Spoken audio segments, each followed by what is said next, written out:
नमस्कार विद्यार्थी मित्रांनो, विषय इंग्रजी इयत्ता 8वी, unit number 3.1 Y.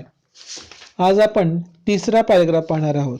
He wants to know why the ice should melt, why the spider eat the flies, why bees should sting and why the yeast should make the dot to rise. Some of his ways are not too hard to answer if why you shall try, but other one your it has found the reason and why.